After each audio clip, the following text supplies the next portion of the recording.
আমাৰ কালচাৰটো দেখাবৰ কাৰণে যিটো সুবিধা দিলে সেইটো আমি কেতিয়াও পাহৰিব নোৱাৰে। আমি সদায় আপোনালোকক আমি সন্মান আৰু প্ৰেৰণা জনাইছো। তো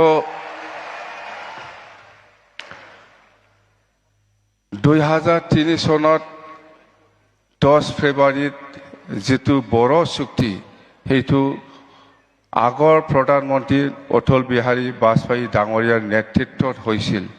2003 চনৰ 10 ফেব্ৰুৱাৰীত এইটো এটা বড়ো চুক্তি, এইটো বিজেপি চৰকাৰৰ দিনত। আকৌ নতুনকৈ 2020 চনৰ 27 জানুৱাৰীত যিটো শান্তি চুক্তি বড়ো পিছ এগ্ৰিমেণ্ট সেইটো বিজেপি চৰকাৰৰ দিনত আমাৰ নৰেন্দ্ৰ মোদী ডাঙৰীয়াৰ নেতৃত্বত হৈছে, এইটো চবেই জানে। তো আমাৰ প্ৰতি যিটো মৰম বিজেপি চৰকাৰৰ এইটো আমি কেতিয়াও পাহৰি যাব নালাগে। আমি সদায় সন্মান দিব জানিব লাগিব। তো আজি সেইখিনি কথা सर मैं एक बात याद दिलाना चाहता हूँ।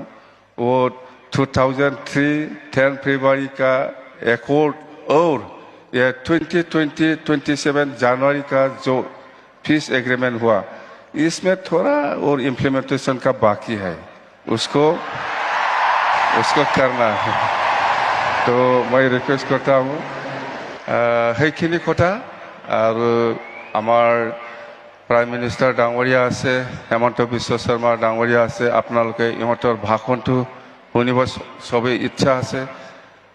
আমিতো সদায় পাই আছো, পাম, आंखौ जेब्लाबो लोगो मोनबाय थागोन, सिन्था खालामनांगौ गैया। दिनै जों बयबो जयैनो रंजानि, आं बेखौनो बुंनानै खुलुमनानै आंनि बिबुंथिखौ एसेयावनो फोजोबनाय गोजोन्थों। Thank you.